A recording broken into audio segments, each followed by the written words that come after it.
Hi, welcome to Tully River Quail.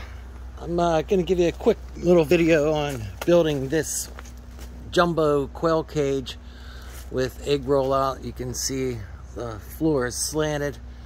It has a self-contained 36 by 25 inch drip tray from AutoZone for 14 bucks.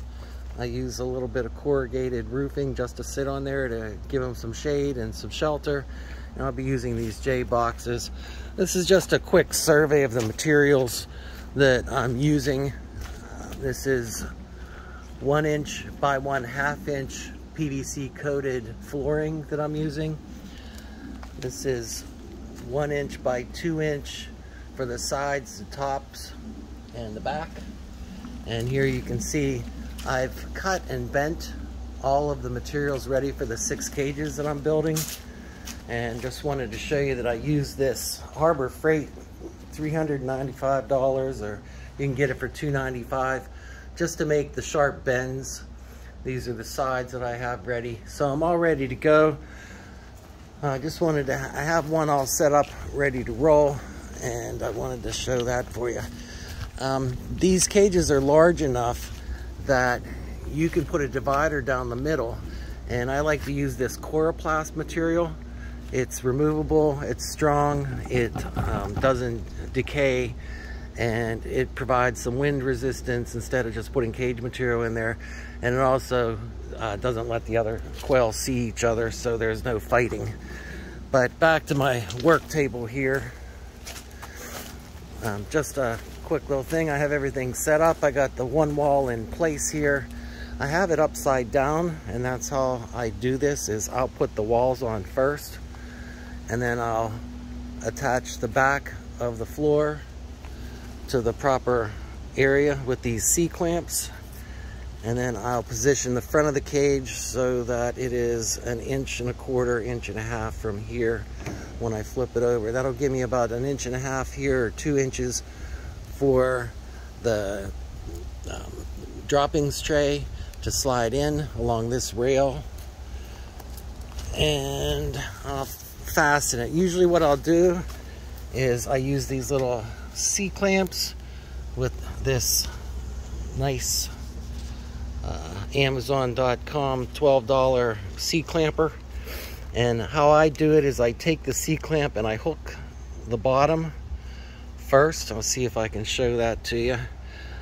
And I hook the bottom first, making sure that I get both parts in the hook, and then I give it a clamp.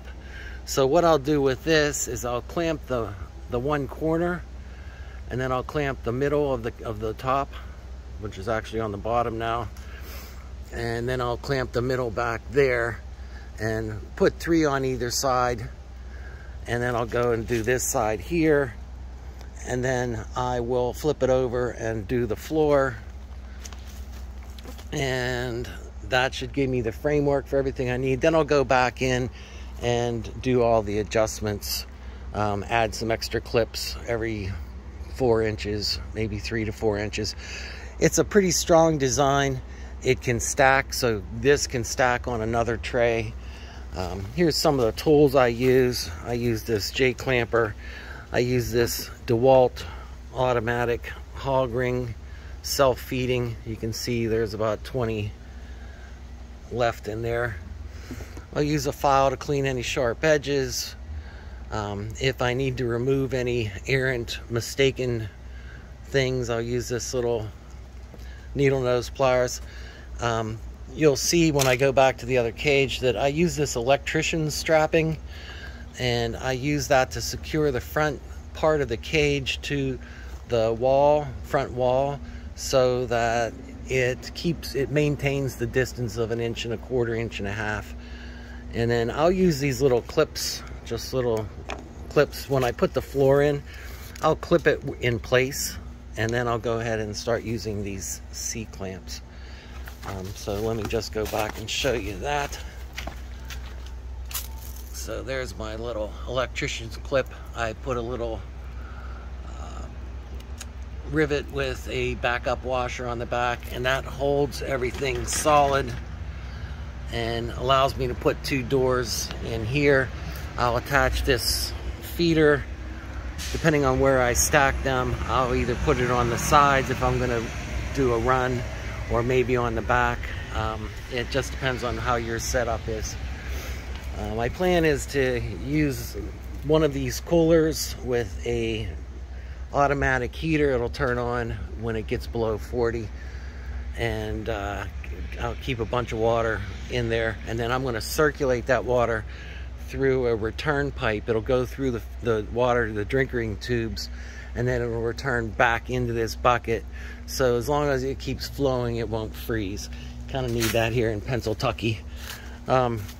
So there you have it. There's my cage build. I suggest if you're going to build one and you need more than one, make all your bends, make all your cuts, and then measure it, do it, and then replicate it, so you're not having to remeasure everything.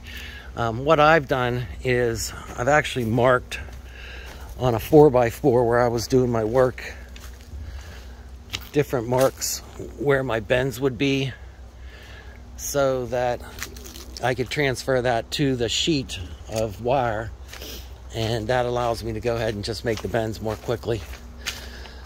All right, one last thing. Let's say hi to my guys. I have one guy in quarantine out here. He's little, has a little problem with his foot, so I have him cleaned up. He's the smallest of all the jumbos I got. I think they snuck in a regular. But here's my other guys. These are guys that are just starting to lay some eggs. These are white wings.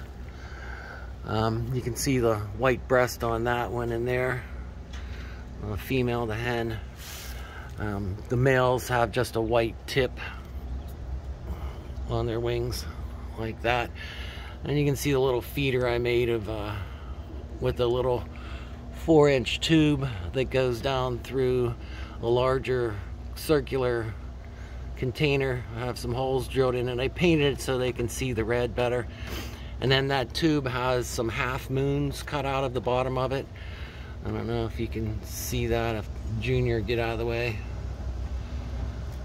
But inside there you can see the feed comes down through the tube and then comes out through those half moons, and it keeps the waste down. You can see there's hardly any waste on the tray. And then I use these little drinker cups for now. They fill, there's no little yellow nipple in there that they have to wiggle to get those guys confused. These guys aren't the smartest. And I just have a water bottle attached with a little friction grip on it. So let me give you one little last look at my other quail babies. Here's my hutch. This is called the quail house. I made this top section. When I originally built this, I just built these 2 layers, but then I added the roof in the top section, and I put plexiglass doors on a C channel, basically. So these guys slide back and forth, and this window pops all the way out. But you can see I have, if you can see, I have a light in there. That's actually a heat lamp, and that's on a wooden bar that goes across some of that electrician strapping, and I can slide that forward and backwards to generate or vary the heat that I use. So if I want to move it back further away, you can also see that little bump sticking up there is a thermostat. So I have these heaters, each one separately, run on these little temperature sensors, and that allows me to maintain the temperature. That's the setting, that's the actual temperature. So if I want to keep them at 85, usually what I'll do is I'll keep the brooder inside until they get to the 85 degree temperature range. Then I can move them out into this.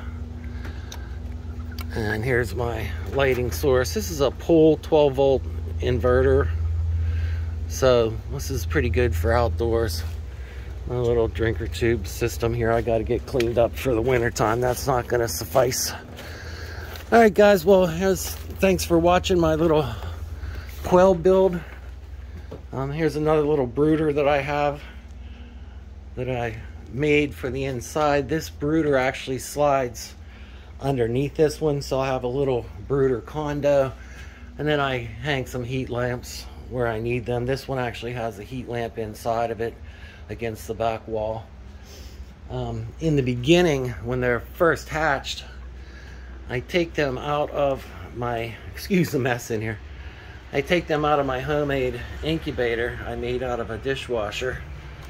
This guy, I have 5 trays in there with a self roller, and I also have another 2 section. I don't have the rollers in there yet. I'm just going to use this for ballots. That way I can have racks for each time period and just keep track of the days. And since they're not going to be hatched, I don't have to worry about them getting egg bound or locked. So anyway, one little other brooder I use right when I take them out of their trays, I'll move them over into this brooder, which I have some heat lamps attached to another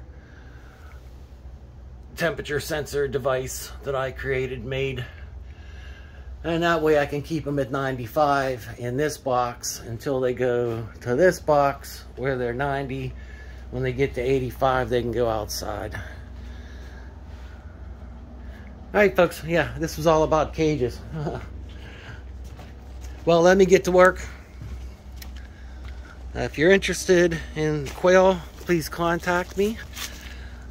Doc at Tully River Quail. Have a great day and stay safe. Be free and vote.